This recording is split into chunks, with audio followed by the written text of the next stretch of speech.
Hello, everybody. Welcome. Great to see you today. Today, I wanted to talk about the power of our mind versus the power of love. You know, it is amazing how much power those two, the power of those two words have and how it can affect us in so many different ways. I like to share with you a few things that can pretty much give you evidence what the power of love can do for all of us as people compared to the power of our mind. I like to share with you our brain and the power of our amazing brain. We have to be careful of what we think about, our thought life. It says your thoughts causes biological and physical effect. Your body responds to the mental input as if it were physically real. So when we think of certain things, we think that it can be real. We have this made up mind, our imagination just can go wild, and we can believe whatever truths or whatever false things or ideas can go into our mind, and it can really consume us if we're not careful. And also, the conscious mind controls our brain only 5% of the day, whereas the subconscious mind is more powerful. It has 95% more control of our brain. And that's Dr. Bruce Lipton, the biologist. He has videos and all kinds of information about the power of our subconscious mind. But I'd like to share with you how our emotions and our minds can affect literally our body, and how stress and fear, it just can do a number to us in a very bad, ugly way. How the emotions harm your body. What does anger do to us? The anger, it weakens our liver. And what does grief? Grief weakens your lungs. And worry weakens your stomach. Stress weakens your heart and your brain. And fear weakens your kidney. So we have to really be careful of the anger, grief, worry, stress, and fear, because it weakens our liver, lungs, stomach, heart, and our kidneys. And we don't feel like sometimes, it's not going to affect us, but literally, eventually, over time, if we're so consumed with fear in our lives and anger and grief and worry and stress, our immune system shuts down and we can get very sick. But in opposition, love, it brings in peace and harmony, and it strengthens our mind and our body. That's what the power of love does. And I'd like to share with you a little story way back when my son Jason was in high school. He had a bad back, a severe back problems. He had a sciatic nerve in his back that just caused him a lot of excruciating pain. He was in the high school marching band all 4 years. So every seasonal time of the band camp, all summer long, and all the competitions and practices during the fall season, it was so brutal on him, on his back, that at times at home, he could barely sit down to eat dinner with us or to do homework, go to the bathroom. I mean, it was really, really tough as a parent to witness and see your child in so much excruciating pain. And one day he told me that he had a really rough time after school, after band camp, that he literally couldn't walk. He had to crawl from his room to go out to, let's say, to the dining hall area. And he just was crawling inch by inch. And he was just in a lot of pain and in despair. And that's the same day that I also had some type of a back pain. And I was at work standing up all day as a hairstylist.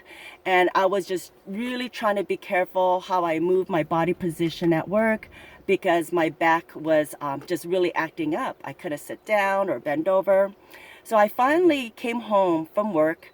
And I remember when I parked in the garage in my car, I slowly tried to get up because I was in so much agonizing pain, that I got out of the car slowly. And I remember standing there in my garage I couldn't literally move. I could not take that first step to walk back inside my house. I said, oh my goodness, I am stuck here at this spot. I cannot move. So I remember texting my son and asking him, Jason, I'm home in the garage. Can you bring over the crutches? And he knew I had a bad back that day. So lo and behold, there he opens the door. He's in so much excruciating back pain himself, and he's hunched over, like halfway bending over. He sees me, and I wave at a distance. I said, Jason, I cannot move. Can you please bring over your crutches? And instead of that, he's in so much pain, but love energized him. He said once he saw my text, and he was just minutes before crawling to the next room because he was in so much excruciating pain. He somehow he felt like he was flying.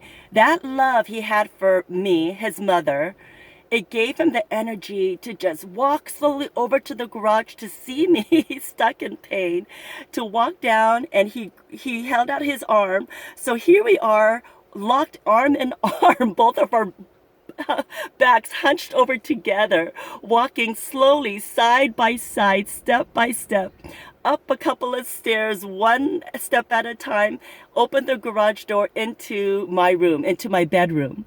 And there I was. He helped me onto my bed, and I just collapsed. It was so over and beyond crazy. Every time I think back at that scenario, it just brings tears of joy to my eyes. But here he was in so much pain himself, but love energized him. The power of love compared to the power of our minds is so over and beyond crazy, isn't it? So the supernatural power of love. You know, I also like to share with you a recent movie, Netflix movie I watched. It's called The Professor and the Madman. Mel Gibson plays the professor, and Sean Penn plays the madman. And this is a movie, I mean, I hate to have any spoiler alert, but basically the professor, James Murray, begins work. This is, inspired by a true story. He begins work compiling words for the first edition of the Oxford English Dictionary in the mid-19th century. So James Murray begins his work of trying to form a dictionary. He loved words in all the languages.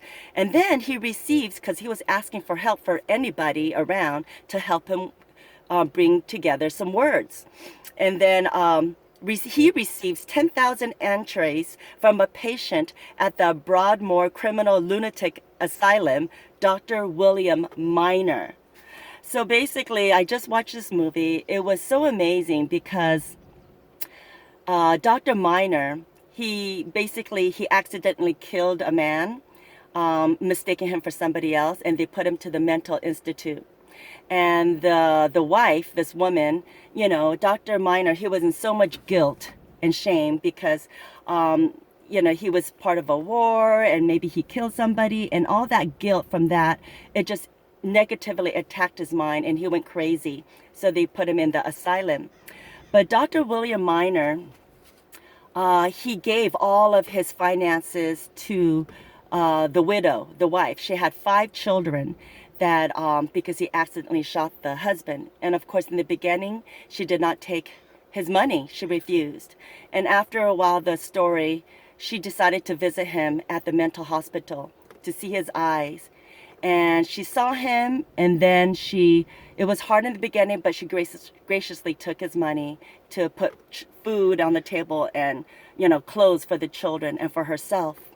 But later through time, she visited him, and she was illiterate. She couldn't read or write. So he wanted to teach her how to read, to write. So throughout time, she would come and visit him, and they would develop a little relationship, and he would teach her to read and write. And then one day, of course, the feelings start to grow for him. And she gave him, of course, her forgiveness over time. And she wrote a little note to him, and she handed it to him. And he opened it after she left, and it said, "Love is ...